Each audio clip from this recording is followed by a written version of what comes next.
Hello అండి. Blouse కటింగ్‌లో ఒక చిన్న తప్పు వల్ల గూడా బ్లౌజ్ అనేది పాడైపోద్దండి. అలాగే పట్టేస్తది. లేదంటే లూజ్ వచ్చేస్తది. ఆ తప్పు మనం చేయకుండా బ్లౌజ్ కటింగ్ ఎలా చేయాలో ఈ వీడియోలో చెప్తానండి. ముఖ్యంగా బిగినర్స్‌కైతే బాగా ఇది ఉపయోగపడుతుందండి.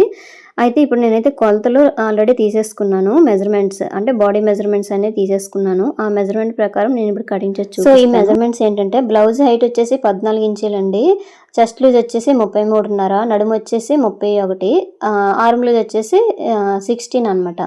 అయితే ఇప్పుడు చూడండి, ఈ బ్లౌజ్కి వచ్చేసి లైనింగ్ అనేది నేను 1 మీటర్ తీసేసుకున్నానండి. ఎందుకంటే దీనికి పఫ్ హ్యాండ్స్ పెట్టాలన్నమాట. అందుకోసము క్లోజ్ మన వైపు ఉంచేసుకొని ఓపెన్స్ ఎదురుగా పెట్టేసుకుంటున్నానండి. కిందన వచ్చేసి కొంచెం క్లాత్ ఎక్కువ తక్కువ ఉంటే ఇట్లా కట్ చేసేయండి. ఒక 1/2 ఇంచ్ వరకు ఇట్లా మార్క్ చేసుకోండి. ఇది ఖర్చు పార్ట్ అనమాట. అంటే ఖర్చు మనం జాయిన్ చేస్తాం కదండి బెల్ట్, అందుకోసం. సో నెక్స్ట్ వచ్చేసి బ్లౌజ్ హైట్ తీసేసుకోవాలండి. హైట్ వచ్చేసి ఈ ఖర్చు వదిలేయండి. ఖర్చు వదిలేసి 14 ఇంచులు మార్క్ చేసేసుకోండి. పైన కూడా మళ్ళీ ఖర్చు అనేది పెట్టాలన్నమాట. సో చూడండి, అంటే వీళ్ళు కుట్టేసరికి 14 ఇంచులు పొడుగు రావాలండి. అందుకోసము ఇప్పుడు మనము టోటల్గా అయితే 15 ఇంచులు తీసేసుకున్నట్టుగా అనమాట ఈ ఖర్చుతో కలిపి. సో చూసారు కదండి ఈ విధంగా. సో నెక్స్ట్ వచ్చేసి ఇగోండి, చెస్ట్ లూజ్ వచ్చేసి 33 కదా, 33.5 ఈ 33.5ని ఇగో టేప్తో మీకు చూపిస్తున్నాను. ఇట్లా ఫోల్డింగ్ చేసేసుకోండి మిడిల్లోకి. మళ్ళీ ఈ విధంగా ఫోల్డింగ్ చేసేసుకోండి. మళ్ళీ ఇట్లా ఫోల్డింగ్ చేస్తే అంటే 33.5 డివైడెడ్ బై 4 వేసుకుంటే ఎంత వచ్చిందంటే 8.5 కంటే కొంచెం జస్ట్ ఒక గీట ఎక్కువ అనేది వచ్చిందండి. అలాగే నడుము అనమాట. నడుము అయితే 31 కదండి, అంటే 8 ఇంచులు అనమాట. కిందని డాట్కి 1 ఇంచ్, అలాగే ఖర్చుకి 2 ఇంచెస్ అనేవి మార్క్ చేసేసుకోవాలి. ఇక చూసారు కదా, ఈ విధంగా లైన్ అనేది గీసేయండి. అయితే చెస్ట్ని బట్టి నెక్ షోల్డర్ ఎంత పెట్టుకోవాలో నేనైతే చెప్తానండి. దీనికి వచ్చేసి అంటే భుజాలు జారకుండా ఉండాలంటే అయితే ఫస్ట్ అయితే వీళ్ళు డీప్ ఎంత చూసుకోండి. డీప్ వచ్చేసి 9.5 ఇంచులు పెట్టమన్నారు. నేను ఇవి బాడీ కొలతలు తీసేసుకున్నానండి. అందుకోసం అనమాట 9.5 ఇంచులు అంటే ఖర్చు వదిలేసి 9.5 ఇంచులు, మళ్ళీ ఇక్కడ ఖర్చు కూడా యాడ్ చేసేసుకుంటున్నాం అనమాట. సో ఇప్పుడైతే మనము రౌండ్ వచ్చేసరికి మనకి 9.5 ఇంచులు రావాలి కుట్టేసరికి. అయితే ఇక్కడ చూడండి, నెక్ షోల్డర్ కలిపి నేను 5.5 ఇంచులు తీసేసుకుంటున్నానండి. వీళ్ళు భుజాలు జారుతాయి అంటారండి, అందుకోసం 5.5 తీసేసుకొని అదే 5.5 కిందకి మార్చేసుకొని చంక డౌన్ వచ్చేసి నేను నార్మల్గా 5.5 ఇంచులకి మార్క్ చేశాను అనమాట. అంటే ఖర్చు వదిలేసి 5.5 ఇంచులకి మార్క్ చేశాను. ఇలా కార్నర్లో 1.5 ఇచ్చేసి ఈ రౌండ్ స్కేల్తో ఈ విధంగా మార్క్ చేసేసుకుంటున్నానండి. ఇగో చూసారు కదా, ఈ విధంగా మీకు అర్థమైంది కదా. ఒకవేళ అర్థం కాకపోతే, ఒకవేళ స్పీడ్గా ఉంటే నాకైతే మీరు కామెంట్ రూపంలో తెలియచేయండి. మీకు ఏవైనా డౌట్లు ఉంటే క్లియర్గా అర్థమవుతుందా లేదా అనేసి, అలాగైతే మీకు రిప్లై ఇస్తానండి. సో నెక్స్ట్ వచ్చేసి ఇట్లా కొలుస్తున్నాను చూడండి. మామూలుగా అయితే ఆర్మ్ లూజ్ వచ్చేసి 16 ఇంచులు అండి. 16 డివైడెడ్ బై 2 కాబట్టి 8 ఇంచులు. ఇగోండి 8 ఇంచులు అనేది వచ్చేసింది. అంటే చంక డౌన్ ఎంత పెట్టానంటే 5.5 ఇంచులకి, అంటే ఖర్చు వదిలేసి 5.5 ఇంచులు పెడితే వీళ్ళకైతే 8 ఇంచులకి సెట్ అయిపోయిందండి ఆర్మ్ రౌండ్ వచ్చేసి. అదే మీకు చెప్పాను కదండి, బ్లౌజ్ ఫిట్టింగ్ అంతా ఈ చంక రౌండ్ అలాగే చెస్ట్ లూజ్కి మ్యాచ్ అయ్యేటట్టుగా ఉంటేనే ఫిట్టింగ్ అంతా కరెక్ట్గా కుదురుతుందండి. లేకపోతే అస్సలు కుదరదు అనమాట. చంక దగ్గర టైట్గానే పట్టేస్తుంది, లేకపోతే లూజ్ అని వచ్చేస్తుంది. సో ఇక్కడ చూడండి, పైన అయితే 2 ఇంచులకి నేను నెక్ ఇచ్చానండి. అదే మిగతాది షోల్డర్ ఉంచేసాను అనమాట. అయితే కింద కూడా 2 ఇంచులకి అయితే మార్క్ చేసేసి రౌండ్ గీసానండి. అయితే వీళ్ళకైతే రౌండ్ కాదు, నేను ఈ నార్మల్గా స్క్వేర్ గీస్తాను అనమాట. అయితే నార్మల్గా మీరు రౌండ్ గీయాలనుకోండి, చూసుకోండి ఆ విధంగా.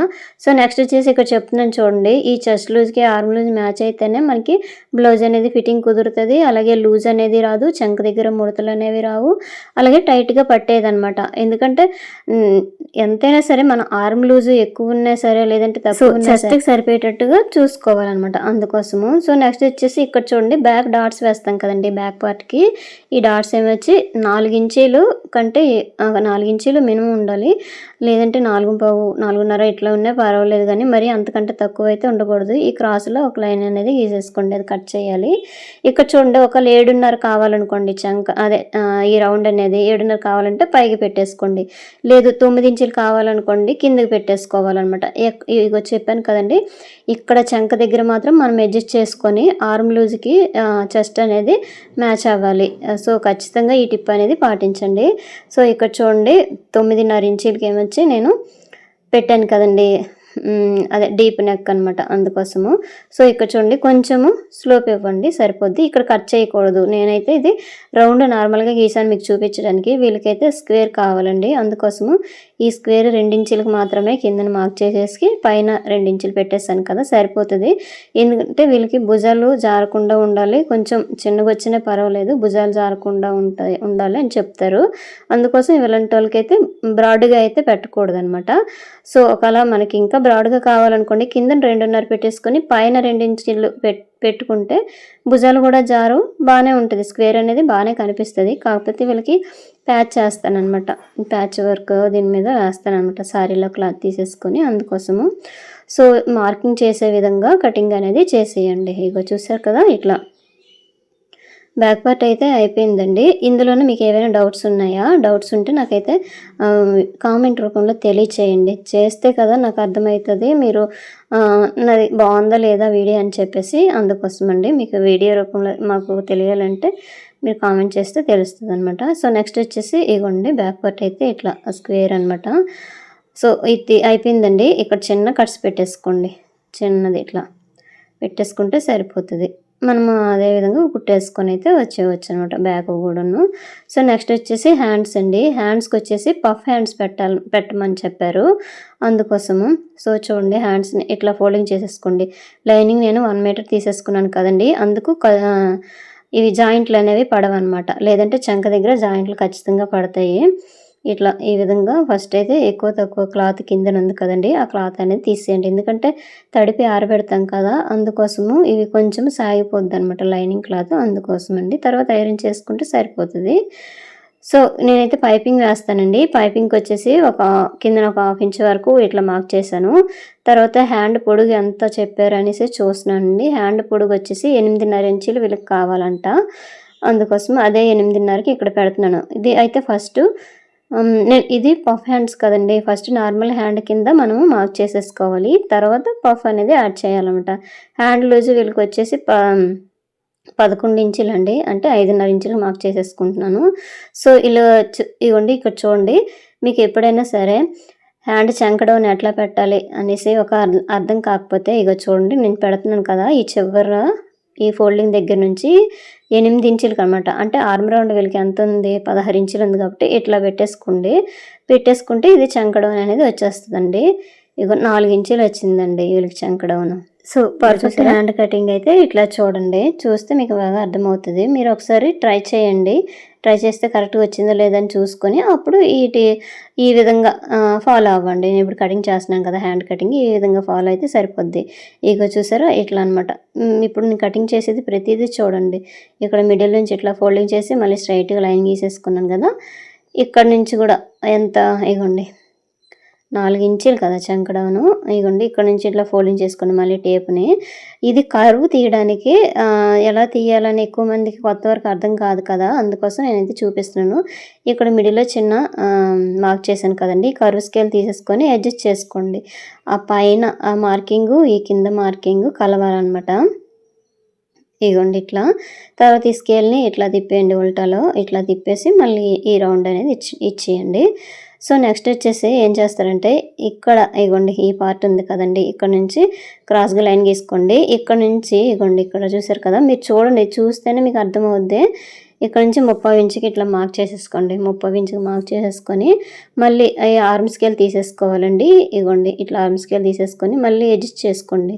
ఇగో చూసారా ఏ విధంగా అడ్జస్ట్ అవుద్దో చూసుకోండి. ఒకవేళ మీకు స్కేల్ అనేది ఏ టైపులో మీరు మూమెంట్ చేస్తారో ఎట్లా పెడతారో ఇలాగ అడ్జస్ట్ చేసేసుకొని ఇలాగా మార్కింగ్ అనేది చేసేసుకోండి. మళ్ళీ స్కేల్ ఇట్లా తిప్పితే ఇట్లా వచ్చేస్తుంది అనమాట.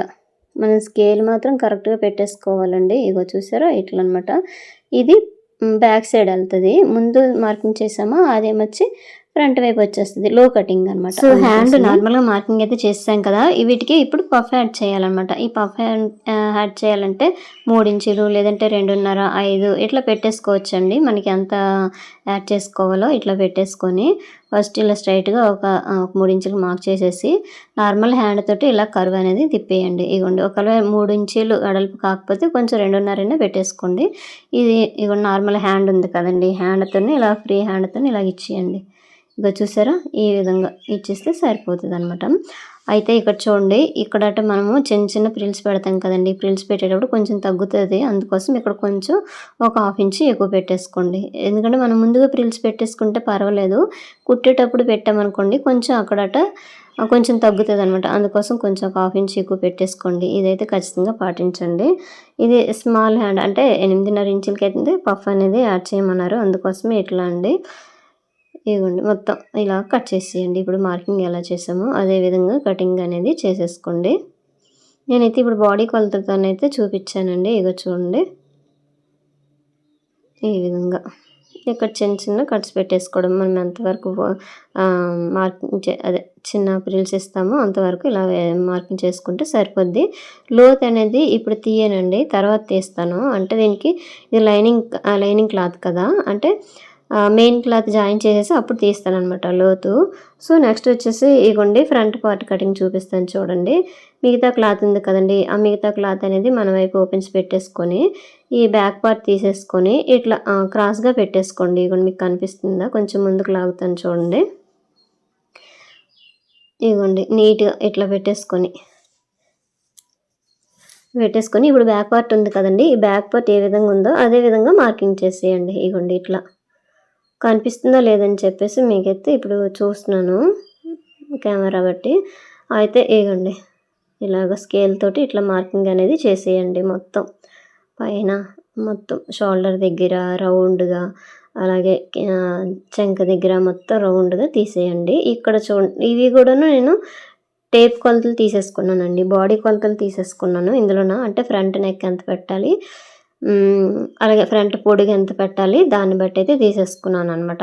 ఇక్కడ మొత్తం అయితే ఇట్లా మార్క్ చేసేసినాక ఈ సైడ్ని కూడా మార్క్ చేసేసినాక ఈ బ్యాక్ పార్ట్ తీసేయండి. తీసేసినాక ఇప్పుడు ఏం చేస్తారంటే ఫస్ట్ అయితే ఇగోండి ఇక్కడ ఖర్చు అనేది పెట్టేసుకోండి ముందు స్కేల్ తోటి.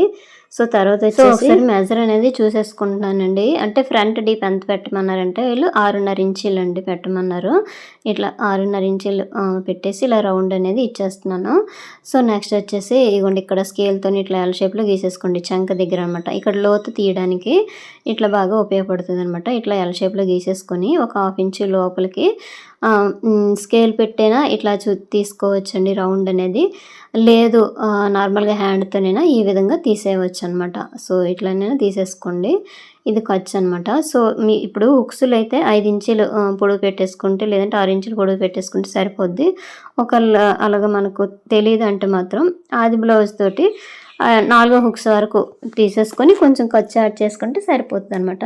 ఈ ఫ్రంట్ ఇగోండి ఫ్రంట్ పొడుగు ఇక్కడ పైన ఉంది కదండి, ఖర్చు వదిలేసి ఇక్కడ వరకు డాట్ ఎంత ఉందో అంతవరకు పెట్టేసి ఖర్చు కూడా పెట్టండి. పెడితే ఈ ఫ్రంట్ పొడుగు అనేది వచ్చేస్తుంది అనమాట. హెవీ బస్ట్ ఉన్న వాళ్ళకి మాత్రం ఇది సెట్ అవ్వదండి. హెవీ బస్ట్ ఉన్న వాళ్ళకి బ్యాక్ పార్ట్ ఎంత ఉందో దానికంటే ఇంకా ఎక్కువ ఫ్రంట్ పార్ట్ వస్తుంది. వాళ్ళకి అంతా కుట్టేసరికి ఫిట్టింగ్ అనేది కుదురుతుంది.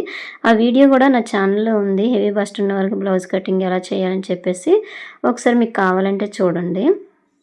సో చూడండి ఈ సైడ్ని కూడా ఒకసారి చూసుకోండి ఎంత ఉందో. సైడ్ జాయింట్ వేస్తాం కదండి అక్కడ ముడతలు రాకుండా.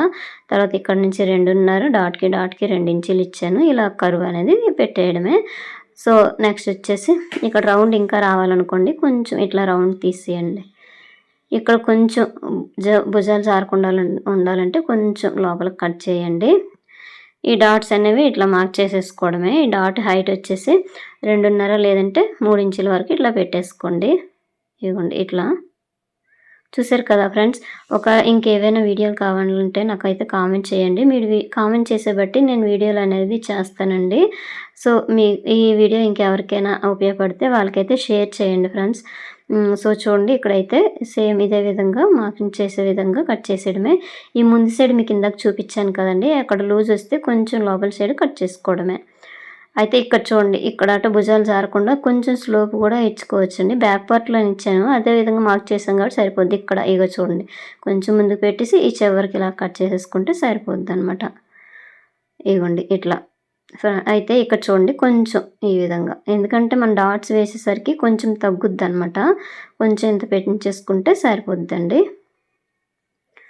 సో అయిపోయిందండి. ఫ్రంట్ పార్ట్ కూడా కటింగ్ చేశాను. ఇలా కట్స్ అనేవి తీసేసుకోండి. చిన్న చిన్న కట్స్ పెట్టేసుకోండి సరిపోద్ది. అయితే ఇది లైనింగ్ క్లాత్ అండి. మెయిన్ క్లాత్ పెట్టేసి ఈ సేమ్ ఇప్పుడు మనం కటింగ్ చేసే లైనింగ్ క్లాత్‌ని మెయిన్ క్లాత్ మీద పెట్టేసి కట్ చేసేసుకోవడమే. తర్వాత స్టిచ్చింగ్ చూపిస్తానులెండి నెక్స్ట్ వీడియోలో. సో చూసారు కదండీ! కరెక్ట్‌గా బ్యాక్ పార్ట్ మీద ఫ్రంట్ పార్ట్ పెడితే ఈ విధంగా వస్తదనమాట. సో ఫ్రెండ్స్ ఇంతేనండి వీడియో. వీడియో నచ్చితే లైక్ చేయండి, షేర్ చేయండి, సబ్స్క్రైబ్ చేయండి. Thank you for watching.